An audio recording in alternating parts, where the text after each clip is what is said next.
Just another routine mission. Why do they always say that before a mission? Of course it's routine. You haven't done anything yet. It's everything that happens along the way. The choices you make, the paths you choose, that turn the routine into anything but. Of course, that's how it started. A routine mission, answering a distress call. And look where that got me. We were testing out the Normandy, Captain Anderson's new ship, when the distress call came in. An Alliance patrol on Eden Prime had been attacked. They'd seen something they couldn't explain. And whatever it was massive. I hit the ground with my lieutenant, Kaidan Alenko. A good kid, loyal, by the book, with a talent for biotics. We came across the lone survivor of the patrol, Gunnery Chief Ashley Williams. A soldier to the core. Tough, disciplined, ready to take on whatever came her way. Ashley joined up with us and took us to the spot where she lost her squad.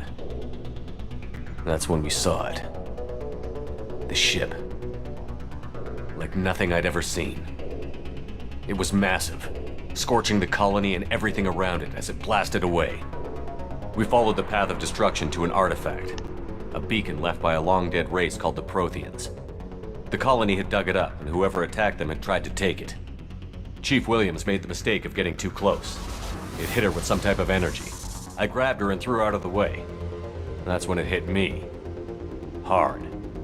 Every muscle in my body went rigid. I couldn't move, could barely breathe. Everything went black. And then I saw something. A vision. Dream. A nightmare. By the time I woke up, we were halfway to the Citadel on our way to meet the Council. I was expected to explain what I'd seen. Anderson came along. So did Adina, our political representative on the Citadel. With those two heavyweights, it seemed reasonable we could persuade the Council that the ship we'd seen was a potential threat, as was the individual behind the attacks. The main suspect for the Eden Prime massacre was a Turian Spectre named Saren. He'd been seen by one of the survivors from the colony at Eden Prime, and there was some evidence to suggest that the ship was connected to Saren. But even Adina's pointed accusations weren't enough to convince the Council. They just couldn't believe one of their chosen elite Spectres could be guilty of something like that. They needed proof, which meant I needed proof. Fortunately, I wasn't alone in my search. Garrus, another Turian, wanted to help. A top agent for Citadel Security. Despite orders from his superiors that he shouldn't get involved, he told me he was suspicious of Saren, and he had some useful leads. More importantly, he was willing to share them. That led me to Rex, the biggest, nastiest-looking Krogan bounty hunter I'd ever seen. He turned out to be more than just a brute. It was his intel that led to a fugitive with incriminating evidence on Saren. The fugitive turned out to be an energetic little Quarian named Tali. A tech expert with a knack for hacking, she'd procured some information on Saren. Evidence that proved Saren was dirty. Tali's evidence proved that Saren was responsible for the massacre on Eden Prime, and that the immense warship we'd spotted was in fact Saren's flagship. But it went much further. Saren was trying to find a way to bring back a race of sentient machines from dark space. Machines allegedly responsible for cleansing the galaxy of all organic life. These Reapers were blamed for wiping out all life 50,000 years ago, including the Protheans, then disappearing back through the mass relays to dark space, leaving no trace they'd ever been. That explained why Saren was after the beacon, and it made some sense out of my visions. But not much else. We couldn't convince the Council that the Reapers were a threat, but they agreed Saren had to be stopped. They stripped him of his Spectre status and gave me the honor of becoming the first human Spectre. My first task? Bring down Saren. Anderson decided to stay behind, giving up his ship, the Normandy. He told me I would need it more than he would. He also pointed me in a direction. Liara, a Prothean expert, adept in biotics, and maybe most importantly, daughter of Benezia, Saren's top lieutenant. And like most Asari, as beautiful as she is intelligent, and born with a unique ability to meld with other species. Liara was able to help me decipher some of the vision the beacon had given me. Nothing concrete, but it gave me some clues. And a new appreciation for the Asari. Her technique for accessing my vision was unexpected, but not at all unpleasant. Ashley was a little concerned about the connection I shared with Liara. As commander, I knew either relationship had the potential to interfere with the mission. I told Liara about how I felt. Apparently, she'd felt it too. But we agreed we wouldn't let it get in the way of our mission. Finding Saren. Thanks to Liara's help, we had our next lead. Benezia. Saren had taken her to Novaria, where he'd enslaved a dangerous race of insect-like creatures, the Rachni. He ordered Benezia to use the same technique Liara had used on me to extract information from the Rachni Queen. The Queen's drones were everywhere, and they weren't happy. We had to fight through hundreds of them to get to Benezia. By the time we arrived, Saren was gone. With the information. I tried to reason with Benezia, but Saren had indoctrinated her. He had somehow acquired the ability to control people's actions and wills. Benezia wouldn't surrender, and Liara was forced to watch her mother die in her arms. And I was left with an angry, dangerous Rachni Queen to deal with. She claimed her drones would do no harm if I released her. But the Rachni had terrorized the galaxy before. I couldn't do it. I wouldn't doom an entire species for past sins. And the Queen was true to her word. She left and took her army of drones with her. With Saren's top lieutenant dead, it was quickly running out of time and places to hide. I tracked him down at his base on Vermar, but we soon learned it was more than a base of operations. It was a breeding ground. Saren was breeding an army of Krogan. He'd found a cure for the genophage, a disease inflicted on the Krogan to prevent them from breeding and taking over the galaxy. But the Krogan Saren was breeding were slaves, mindless beasts that obeyed Saren's will. I had to destroy the base, and all its research. Rex disagreed. Violently. Rex wanted the genophage cure for his people. I tried to convince him to help me destroy it, that these Krogan weren't real. But he wouldn't back down. Fortunately, Rex is smarter than he looks. He realized this wasn't the way to help his people, and that Saren was the real threat. When we finally got to the center of the base, I realized just how close Saren was to completing his plan. He was already in communication with the Reapers. Sovereign, Saren's flagship we'd all assumed was just a ship, was a Reaper. It spoke to me, threatened me. I could feel the menace it had for every living thing. It wanted me dead. It wanted us all dead. And I knew it was capable of doing just that. What I couldn't understand was why Saren would help it. But there was no time to think about it. Sovereign knew where we were. We had to destroy the base and get the hell out. I split up my team in 2 squads, sending Ash with one and Kaidan with the other as a distraction. We had a nuke, and we planned to use it. Before we could detonate the bomb, Saren showed up. We fought. I stalled him to make time for my team. And in talking to him, I realized the truth. It wasn't Saren who was indoctrinating everyone. It was Sovereign. The Reaper. And Saren was in deeper than all of them. He tried to convince me he was still in control. Said he found a way to reduce the Reaper's influence, but he was kidding himself. Or believing the lies Sovereign was telling him. Before I could convince him to stop, he ran, leaving me just seconds to extract my squad mates. I tried, but I wasn't fast enough. I could only save one of them. Kaidan was a good man, and a great soldier. But I had to choose, and I chose Ash. That was the last time Saren would slip away from me. I knew then, the next time we met, one of us would die. With my team mostly intact, we chased Saren and his army to Ilos, a long-lost planet that had once belonged to the Protheans. As we prepared for what we knew would be a desperate fight, I spoke to my crew. We were just one ship, against Saren's growing army. I assured them all that despite the odds, we could defeat him. Liara saw through my words. She knew I was hurting after Kaidan's death. She could sense my doubts. We both knew this mission could be our last. Until that moment, we'd put our feelings aside for the sake of that mission. But why wait? We gave in to each other, and it was perfect. While it lasted. We arrived on Ilos, close behind Saren.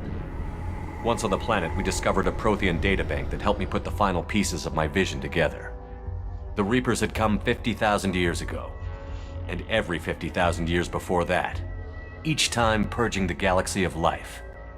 The Protheans had fought and died, like every species before them. But a few survived long enough to leave a parting gift. The Protheans had discovered that the Citadel was the key to controlling the mass relays. By sabotaging the Citadel, they found a way to close the relays to dark space, slowing the Reapers' return, giving us the time we needed to find a solution to stop the Reapers once and for all. Saren knew this.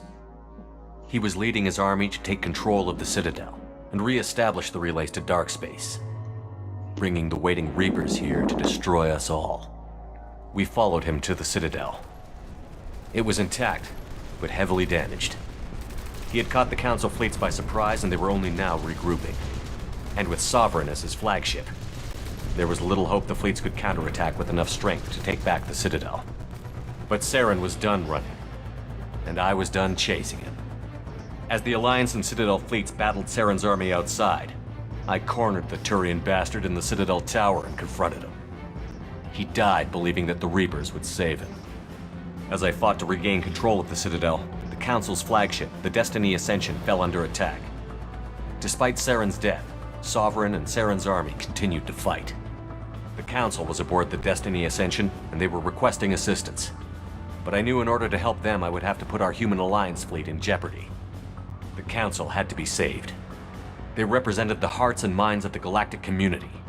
Without them, the fleets would be in disarray. Even with the Citadel back in my control, Saren defeated, and the Normandy leading the combined galactic fleet, the battle against Sovereign, a single Reaper, was relentless. It took the combined fleets of humanity and the other races, but in the end, Sovereign fell. But the costs were immense. While humanity's efforts in the war earned us our first seat on the Council, it was a hollow victory. The Reapers were still out there. I knew the fight was far from over, but as the one who'd led the fight against Saren, I was given new responsibilities. The choice of humanity's first counselor was left for me to decide. On the one hand, Udina, the lifetime politician.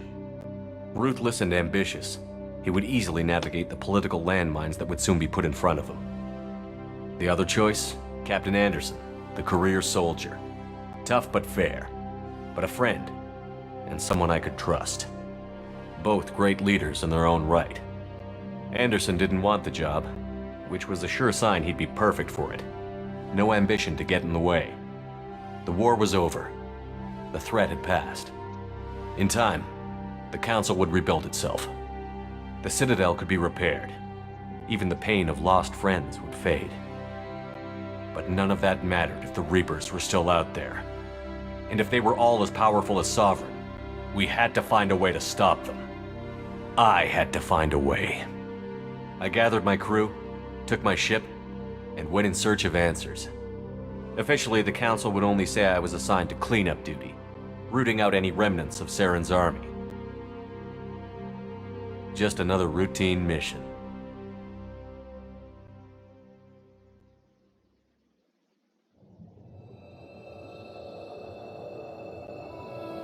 Sorry guys, this is gonna be another long one.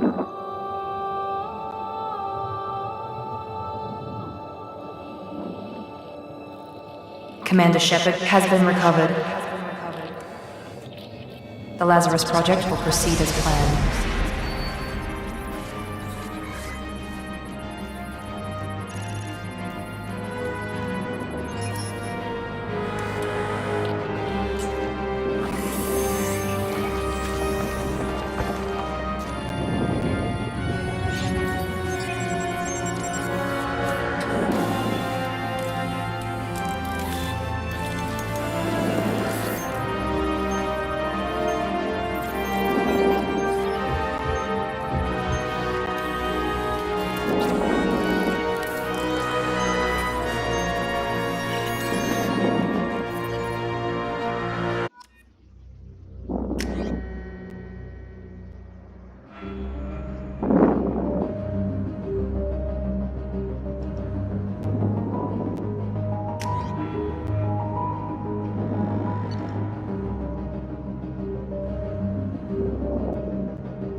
outside stimuli, showing an awareness of his surroundings.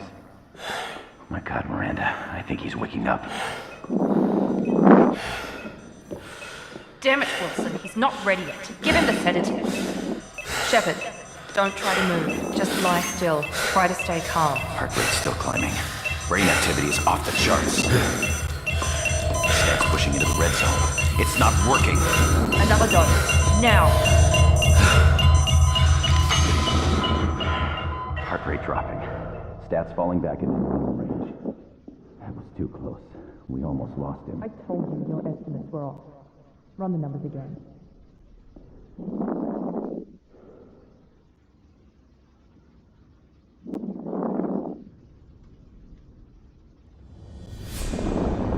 Wake up, Commander.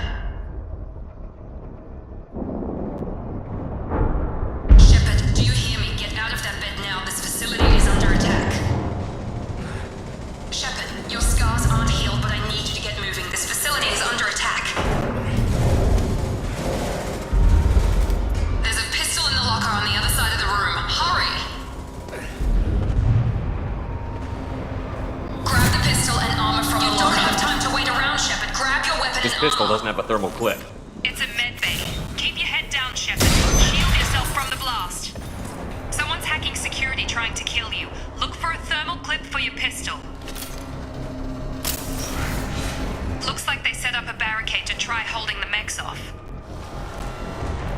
Look out!